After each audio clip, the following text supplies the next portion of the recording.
नमस्कार प्यारे साथियों। स्वागत है आपका आपके अपने YouTube channel Study Junction Tech में। आशा करता हूँ आप सभी अच्छे होंगे, चुस्त होंगे, दुरुस्त होंगे, अच्छी तैयारी चल रही होगी। शुरू करते हैं आज की क्लास। आज का टॉपिक है हमारा घर्षण माने फ्रिक्शन। तो सबसे पहले तो फ्रिक्शन होता क्या है, घर्षण होता क्या है।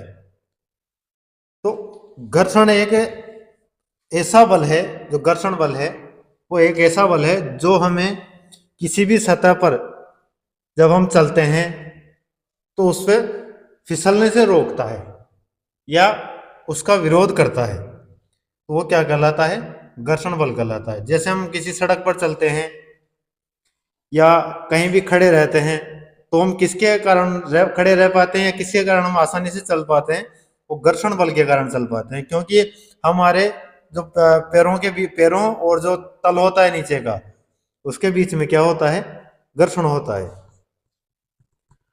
तो इसी की वजह से हम आसानी से चल पाते हैं। यदि घर्षण नहीं होगा तो हम क्या होंगे, स्लिप होके गिर जाएंगे, फिसल के गिर जाएंगे। तो क्वेश्चन पर चलते हैं। आज का पहला क्वेश्चन है कि निम्न में से कौन सा घर्षण बल के बारे में सही नहीं है। ये कथन दिए गए हैं अलग अलग, इनके बारे में बताना है कौन सा जो कथन है वो उस घर्षण बल के बारे में सही नहीं है। पहला कथन क्या है, देखिए, घर्षण वह बल है जो संपर्क में दो सतहों के सापेक्ष गति का विरोध करता है। तो ये कथन क्या है, सही है। तो दोनों सतहों के जो सापेक्ष जो गति होती है उसका क्या करता है, वो विरोध करता है। नेक्स्ट है, घर्षण वह बल है जो किसी सतह पर चलने यानी फिसलने का कार्य करता है, स्लाइडिंग घर्षण कहलाता है। यह भी सही है कि जो फिसलने का कार्य करता है वो कैसा घर्षण कहलाता है, स्लाइडिंग घर्षण कहलाता है। तो यह कथन भी सही है। तीसरा कथन है कि मशीनों में घर्षण ऊर्जा का अपव्यय और टूट फूट का कारण है। यह कथन भी क्या है, सही है। जो मशीनें होती है उनमें जितना अधिक घर्षण होगा उतना ही क्या होगा, ऊर्जा का अपव्यय होगा और टूट फूट का क्या होगा, वो कारण बनेगा। मशीन के जो कलपुर्जे होते हैं वो क्यों टूटते हैं, क्योंकि मशीनों में अत्यधिक घर्षण होता है। इसी वजह से मशीनों के जो कलपुर्जे होते हैं उनमें टूट फूट होती है। जो मशीनों के अंदर ऑयल डाला जाता है वो क्यों डाला जाता है, क्योंकि उनका घर्षण क्या हो, कम हो और उनके अंदर जो टूट फूट है वो कम हो और ऊर्जा का अपव्यय नहीं हो। डी ऑप्शन है, रोलिंग घर्षण स्लाइडिंग घर्षण की तुलना में अधिक होता है। मशीनों में बॉल बेयरिंग से घर्षण कम होता है। तो ये कथन क्या है, ये घर्षण बल के बारे में ये कथन सही नहीं है। तो राइट आंसर क्या होगा, option number D. Next question है, ब्रेक लगाने पर एक कार मुख्य रूप से रिक्त स्थान बल के कारण रुक जाती है। कोई भी कार है या कोई भी व्हीकल है, वाहन है, उसमें ब्रेक लगाए जाते हैं। क्यों, क्योंकि उसकी गति को कंट्रोल किया जा सके या फिर उसको रोका जा सके। तो किस बल के कारण रुकता है वो, गुरुत्वाकर्षण, केंद्राभिमुखी घर्षण या फिर केंद्रापसारक। तो कौन सा बल लगता है ब्रेक लगाने पे, घर्षण बल, और इसी की वजह से क्या होता है, वाहन रुक जाता है। तो right answer option number C. Next, यदि किसी गतिमान वस्तु पर कोई बल आरोपित नहीं है तो यह किसके कारण रुक जाएगी। कोई गतिमान वस्तु है, उसके ऊपर कोई भी बल आरोपित नहीं है, लेकिन फिर भी क्या होगी, वो थोड़ी दूर तक गतिमान रहेगी और फिर स्वतः ही वो रुक जाएगी। वो किसके कारण रुकती है, आवेग, तनाव, घर्षण या फिर गति। तो किसके कारण रुकती है, वो घर्षण के कारण रुकती है। कि कोई बल आरोपित नहीं है तो यदि उसके ऊपर घर्षण भी कार्य नहीं कर रहा, घर्षण बल भी उसके ऊपर नहीं लग रहा, तो क्या होगा, तो उस कंडीशन में जो गतिमान वस्तु है वो हमेशा गतिमान ही बनी रहेगी। तो सीधी सी बात है, जो गतिमान वस्तु है वो अगर बाह्य बल नहीं लग रहा उसके ऊपर फिर भी वो रुक रही है, तो वो किसकी वजह से रुक रही है? वो घर्षण बल की वजह से रुक रही है। नेक्स्ट क्वेश्चन, निम्नलिखित में से कौन सी घटना घर्षण के बिना होना मुश्किल है? घर्षण के बिना मतलब कौन सी घटना है वो नहीं हो सकती? एक, भारी बक्से को एक जगह से दूसरी जगह ले जाना। बी ऑप्शन है कैरम खेलना। सी है एक गिलास को पकड़ना। और डी है दरवाजे की गति। तो घर्षण के बिना कौन सी घटना है वो मुश्किल है? तो देखो, घर्षण नहीं होगा तो बक्से को एक जगह से दूसरी जगह ले जाया जा सकता है क्या? बिल्कुल ले जाया जा सकता है। अगर घर्षण होगा तो ज्यादा ताकत लगानी पड़ेगी, ज्यादा बल लगाना पड़ेगा। घर्षण नहीं होगा या घर्षण कम होगा तो कम बल लगाना पड़ेगा, लेकिन बक्से को दूसरी जगह ले जाया जा सकता है। घर्षण नहीं होगा तो उसमें भी कैरम खेला जा सकता है। दरवाजे की गति, ज्यादा घर्षण होगा तो दरवाजे पे ज्यादा बल लगाना पड़ेगा। तो घर्षण कम है तो दरवाजा भी क्या होगा? गति करेगा। लेकिन एक गिलास है, वो अगर घर्षण नहीं होगा तो गिलास को पकड़ना मुश्किल है, गिलास नहीं पकड़ा जा सकता। तो कौन सी घटना घर्षण के बिना मुश्किल है? गिलास को पकड़ना घर्षण के बिना मुश्किल है। अगर घर्षण नहीं होगा तो गिलास हमारे हाथ में नहीं रुकेगा और नीचे गिर जाएगा। तो right answer option number C. Next question, दो सतहों के बीच सतह की अनियमितताओं के परिणाम स्वरूप रिक्त स्थान होता है। घर्षण, आवेग, तनाव, बलागुण। तो दो सतह है, एक ये सतह और एक ये सतह। दोनों की जो सतह है वो कैसी है? अनियमित है, ऊंची नीची उबड़ खाबड़ है। तो इसमें क्या होगा? घर्षण, आवेग, तनाव या फिर बलागुण। तो जब दो सतहें अनियमित होती है यानी कि असमान होती है, उबड़ खाबड़ होती है, तो उनमें क्या होता है? घर्षण अधिक होता है। जितनी उबड़ खाबड़ होगी, जितनी अनियमित होगी, उतना ही घर्षण जो है वो क्या होगा? अधिक होगा। और जितनी जो तल है वो प्लेन होंगे, उतना ही घर्षण बल क्या लगेगा? कम लगेगा, यानी घर्षण कम होगा। तो राइट आंसर कौन सा होगा इसमें? ऑप्शन नंबर ए। अनियमित सतहों के परिणाम स्वरूप घर्षण अधिक होगा। नेक्स्ट क्वेश्चन, घर्षण बल रिक्त स्थान कार्य करता है। बल की दिशा के लंबवत? जी नहीं, गलत है। बल की दिशा में किसी कोण पर? यह भी गलत है। बल की दिशा में? यह भी गलत है। बल की दिशा के विपरीत, यह कथन क्या होगा? सही होगा। Option number D right answer. यह कोई तल है, इसके ऊपर कोई पिंड रखा हुआ है, तो जो इसका भार लगेगा डब्ल्यू, वो किधर लगेगा? नीचे लगेगा। डब्ल्यू नीचे लगेगा तो इसका आर यानी परिणाम किधर लगेगा? ऊपर की तरफ, प्रतिक्रिया ऊपर की तरफ। अगर इसको इधर पी बल लगा के हम खींच रहे हैं, पी बल लगाया जाता है इधर खींचने के लिए, इस साइड, तो जो इसका घर्षण बल लगेगा वो किधर लगेगा? इसके विपरीत दिशा में। फ्रिक्शन फोर्स किधर लगेगा? इसके विपरीत दिशा में लगेगा। नेक्स्ट,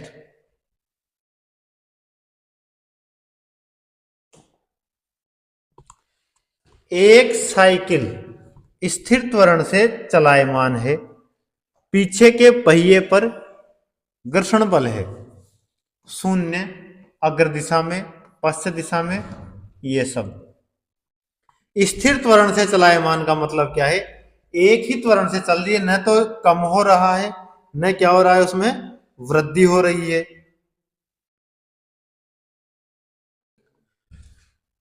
तो जो घर्षण बल है वो किस दिशा में लगेगा? तो देखो, जैसे साइकिल चल रही है इस दिशा में, पहिया ऐसे घूम रहा है इस दिशा में, आगे की तरफ साइकिल चल रही है, तो घर्षण बल किधर लगता है? हमेशा विपरीत दिशा में। जिस साइड वस्तु को खींचा जाता है उसके विपरीत दिशा में घर्षण बल लगेगा। तो किधर हो जाएगा? ये पश्चिम दिशा में यानी पीछे की दिशा में। Option number C right answer.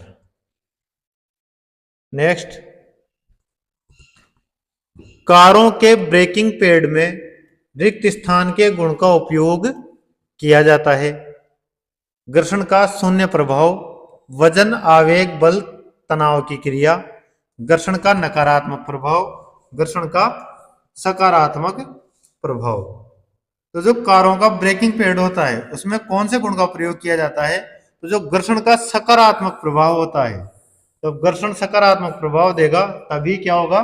Braking system कार्य करेगा। तो घर्षण का सकारात्मक प्रभाव का गुण उपयोग किया जाता है।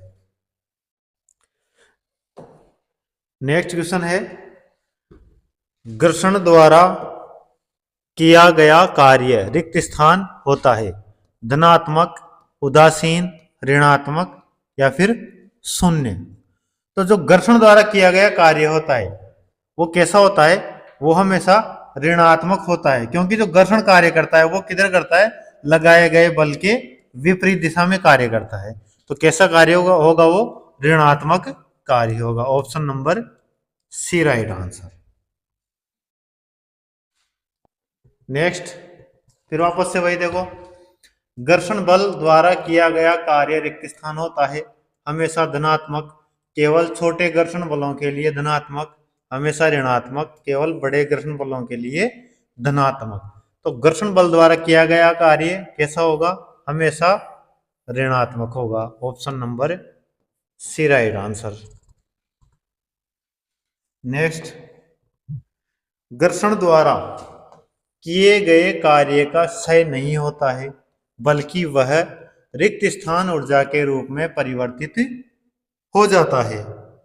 ऑप्शन क्या क्या है देखो, तापीय, नाभिकीय, रासायनिक या फिर घर्षण। तो जो घर्षण द्वारा जो किया गया कार्य होता है वो कौन सी ऊर्जा में परिवर्तित हो जाता है? देखो, घर्षण जो होता है दो तलों के मध्य होता है, और जब हम दो तलों को घिसते हैं आपस में तो कैसा महसूस होता है? वो क्या होता है? गर्म होता है, यानी उसमें ताप उत्पन्न हो जाता है। तो कौन सी ऊर्जा होगी उसमें? तापीय ऊर्जा। ऑप्शन नंबर ए।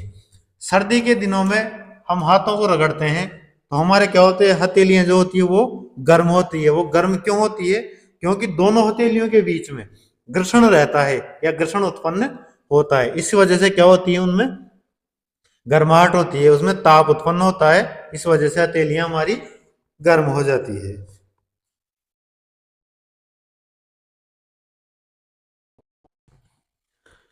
नेक्स्ट टॉपिक है सरल आवर्त गति, घूर्णन गति, simple harmonic motion, rotational motion. चलते हैं इसके क्वेश्चन पर। क्वेश्चन है, रिक्त स्थान द्वारा दाब प्रवणता बल के संतुलित होने पर भूस्थितिक प्रवाह की स्थिति बनती है। उस बल का नाम बताना है जिसके द्वारा दाब प्रवणता बल के संतुलित हो, उस स्थिति में भूस्थितिक प्रभाव की स्थिति बन जाती है। ऑप्शन क्या क्या है? द्रव स्थितिक बल, भूस्थितिक बल, कोरियोलिस बल, गुरुत्वाकर्षण बल। तो इसका राइट आंसर क्या होगा? ऑप्शन नंबर सी, कोरियोलिस बल। कोरियोलिस बल द्वारा दाब प्रवणता बल के संतुलित होने पर जब भूस्थितिक प्रवाह की स्थिति क्या होती है? बन जाती है। नेक्स्ट क्वेश्चन, पेंडुलम लयबद्ध दोलक हार्मोनिक ऑसिलेटर की तरह काम करता है, अतः रिक्त स्थान में इसका प्रयोग किया जाता है। जो पेंडुलम होता है ना वो लयबद्ध दोलक की तरह कार्य करता है। लयबद्ध दोलक मतलब दोलक क्या होता है? जो दोलन करने वाला, इधर भी उतनी दूरी और वापस इधर भी उतनी दूरी, यहां से यहां तक ऐसे बार बार क्या होगा? दोलन करेगा। लयबद्ध, एक बार इधर एक बार इधर, तो लयबद्ध दोलन करता है, दोलक की तरह काम करता है। कौन? पेंडुलम। तो इसका प्रयोग किसमें किया जाता है? दादाजी की घड़ी, कलाई में पहनने वाली घड़ी, धूप घड़ी, रेत की घड़ी। तो इसका प्रयोग किसमें किया जाएगा? तो जो दादाजी की जो पहनने वाली घड़ी है उसमें इसका प्रयोग किया जाता है। ऑप्शन नंबर सी में। नेक्स्ट क्वेश्चन है, जब कार एक मोड़ लेती है तो वह कौन सा बल है जो हमें बाहर की ओर धकेलता है? केंद्राभिमुख बल, केंद्राभिमुख बल, अपकेंद्री बल, घर्षण बल, तनाव बल। तो जब कार मोड़ लेती है यानी एक साइड घुमाते हैं कार को तो हमें क्या होता है, बाहर की तरफ धक्का लगता है। जिस साइड कार मुड़ती है उसके विपरीत दिशा में हमारे ऊपर क्या लगता है, धक्का लगता है। तो वो कौन सा बल होता है वह? तो राइट आंसर कौन सा होगा इसमें भाई? अपकेंद्रीय बल। Option number B. अपकेंद्रीय बल लगता है यानी बाहर की तरफ लगने वाला बल कौन सा होता है? अपकेंद्रीय बल। और केंद्र की ओर जो उसका जो सेंटर है उसकी तरफ लगने वाला बल कौन सा कहलाता है? केंद्राभिमुख बल। नेक्स्ट क्वेश्चन,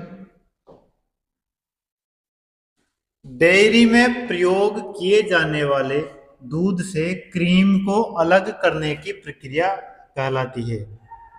डिकेंटेशन, आंशिक आसवन, अपकेंद्रीकरण, क्रिस्टलीकरण। तो जो डेयरी में प्रयोग करते हैं दूध से क्रीम निकालने में तो वो कौन सी प्रक्रिया कहलाती है? तो वो कहलाती है अपकेंद्रीकरण। ऑप्शन नंबर सी, अपकेंद्रीकरण। चलो आगे। नेक्स्ट क्वेश्चन है,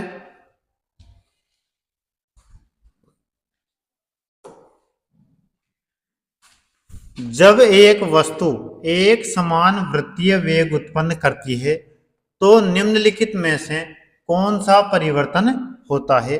द्रव्यमान, संवेग, गति, दिशा। तो एक वस्तु है एक समान वृत्तीय वेग उत्पन्न करती है तो कौन सा निम्नलिखित में से कौन सा परिवर्तन होगा भाई? तो उसमें किसका परिवर्तन होगा? दिशा का परिवर्तन होगा। Option number D right answer होगा, दिशा का परिवर्तन। नेक्स्ट, लट्टू को घुमाना किसका एक उदाहरण है? अब ये लट्टू जो है, लट्टू कौन सा है?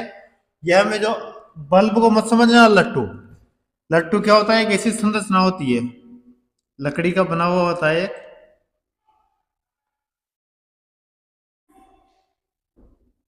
जिसमें नीचे क्या होती है, कील लगी होती है, इसके ऊपर धागा लपेटा जाता है ऐसे।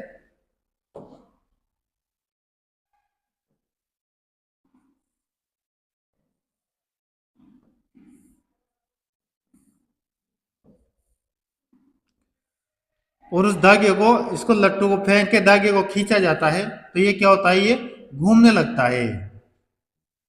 देखा होगा आपने बचपन में खिलौना आता है एक लकड़ी का लट्टू की तरह बना हुआ, तो किसका उदाहरण है लट्टू का घूमना? केंद्राभिमुख बल, अपकेंद्री बल, गुरुत्वाकर्षण बल, घर्षण बल। तो ये भी किसका उदाहरण हो जाएगा? केंद्र अभिमुख बल का। ऑप्शन नंबर ए। अब ये अपकेंद्री बल नहीं होगा, कौन सा होगा? केंद्र अभिमुख बल, क्योंकि इसमें जो फोर्स लगता है वो केंद्र की तरफ लगता है। नेक्स्ट, एक बहुत पुराने मॉडल की पेंडुलम घड़ी की कार्य पद्धति पूरी तरह से रिक्त स्थान थी। मैकेनिकल, मैकेनिकल और इलेक्ट्रिकल, विद्युत, बैटरी संचालित। तो जो पहले के जमाने की जो पेंडुलम घड़ी हुआ करती थी पुराने मॉडल की, वो उसकी जो कार्य पद्धति थी वो कैसी होती है? पूरी की पूरी वो मैकेनिकल होती थी। Option number A right answer. Next, roller coaster की सवारी में कौन सा बल कार्य करता है? जो रोलर कोस्टर होता है उसकी जो सवारी होती है उसमें कौन सा बल कार्य करता है? अपकेंद्रीय, अभिकेंद्रीय, गुरुत्वीय, अभिलंबीय। तो जो रोलर कोस्टर होता है वो कैसे मतलब कैसे घूमता है? वो किस पथ पर घूमता है? वक्र पथ पर घूमता है ऐसे, जैसे ये इसका केंद्र है और इसके ये ऐसे चारों तरफ घूमता है, तो ऐसे चारों तरफ घूमेगा तो कौन सा बल कार्य करेगा उस पर? अभिकेंद्रीय बल। Option number B right answer.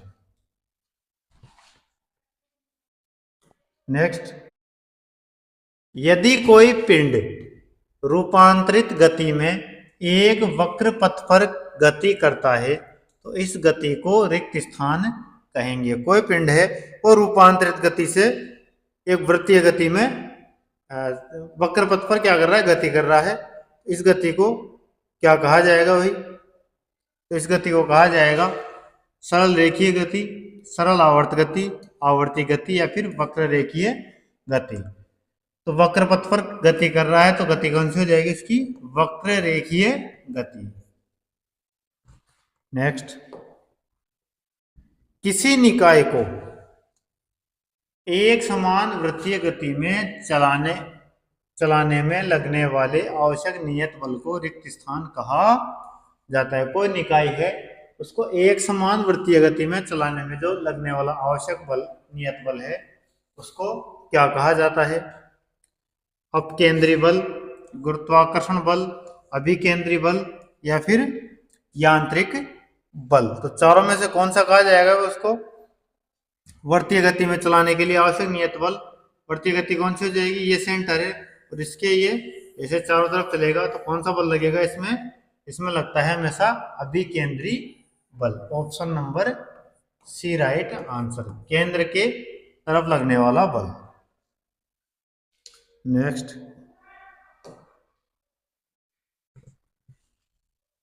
जब कोई वस्तु एक समान वृत्तीय गति से घूर्णन करती है तो प्रत्येक बिंदु पर इसका रिक्त स्थान बदल जाता है। कोई वस्तु है समान वृत्तीय गति से घूर्णन कर रही है तो प्रत्येक इसका बिंदु होगा उस पर क्या बदलेगा? दाब, वेग, जड़त्व या फिर द्रव्यमान। तो प्रत्येक बिंदु पर क्या बदलेगा? देखो उसके ऊपर दाब है वो नहीं बदलने वाला, जड़त्व नहीं बदलने वाला, उसका द्रव्यमान सेम रहेगा। तो क्या बदल जाएगा? केवल और केवल वेग बदलेगा। तो option number B right answer. Next question, यदि एक साधारण लोलक यानी पेंडुलम की लंबाई बढ़ा दी जाए तो इसका आवर्तकाल कैसा हो जाएगा वो बताना है। बढ़ेगा, घटेगा, बदलता रहेगा, समान रहेगा। तो जब पेंडुलम है, साधारण पेंडुलम है, ये अभी इतना है, लंबाई बढ़ा के इसको इतना कर दिया, तो जो इसका आवर्तकाल है वो क्या होगा? देखो पहले जैसे आवर्तकाल है यहां से लेके और यहां तक का है, अब इसको इतना बढ़ा दिया तो ये कहां तक जाएगा? ये इससे आगे तक जाएगा। जितना लंबा होगा उतना ही आगे तक जाएगा। तो यहाँ इससे आगे तक जाएगा, पहले वाला यहां तक रह गया इसकी सीध में, अब यहां तक जा रहा है तो क्या होगा? इसका जो आवर्तकाल है वो बढ़ेगा या घटेगा? तो वो बढ़ेगा। Option number A right answer. आवर्तकाल क्या होगा इसमें? बढ़ेगा। नेक्स्ट, दोलक के लिए निम्नलिखित में से कौन सा कथन सही नहीं है? संकेत साइन वेव हो सकते हैं, संकेत स्क्वायर वेव हो सकते हैं, संकेत अर्ध स्क्वायर वेव हो सकते हैं, रेडियो ट्रांसमीटर द्वारा प्रसारित सिग्नल दोलक सिग्नल का उदाहरण है। कौन सा कथन सही नहीं है भाई इसमें? इसका राइट आंसर कौन सा हो जाएगा? ऑप्शन नंबर सी होगा। ऑस्किलेटर जो होता है, ऑस्किलेटर क्या होता है? विद्युतीय दोलित्र होता है। तो इसके अंदर जो संकेत हैं वो स्क्वायर वेव हो सकते हैं और साइन वेव हो सकते हैं, लेकिन अर्ध स्क्वायर वेव नहीं हो सकते। तो कौन सा कथन गलत है इसमें? Option number C. नेक्स्ट, एक वृत्ताकार पथ में स्थिर गति वाले पिंड की गति को क्या कहा जाता है? परिसंचारी गति, दोलनी गति, असमान वृत्तीय गति, समान वृत्तीय गति। जो वृत्ताकार पथ में स्थिर गति वाला जो पिंड की गति है उसको क्या कहा जाएगा? तो वृत्ताकार पथ में और स्थिर गति से गति हो रही, मतलब स्थिर गति हो रही है पिंड की, तो वो गति कौन सी कहलाएगी? समान वृत्तीय गति। Option number D right answer. Next, जब कोई वस्तु वृत्तीय पथ पर गति करती है तो घूर्णन करती हुई वस्तु पर केंद्र की ओर लगने वाला बल कहलाता है। केंद्र की ओर लगने वाला बल, पथ कौन सा है?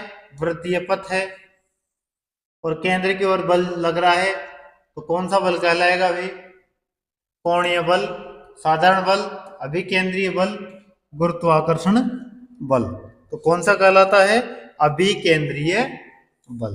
केंद्र की तरफ लगने वाला बल अभिकेंद्रीय बल, और केंद्र के विपरीत यानी बाहरी तरफ लगने वाला बल कौन सा?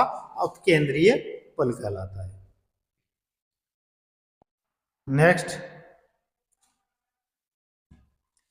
किसी दोलक द्वारा एक आयाम पूरा करने में लिया गया समय क्या कहलाता है? कोई दोलक है, उसके द्वारा एक आयाम पूरा करने में जो समय लगता है उसे क्या कहते हैं? आयाम, आवर्तकाल, दूरी, आवर्ती। तो क्या कहलाता है भाई? आवर्तकाल या फिर दोलन काल।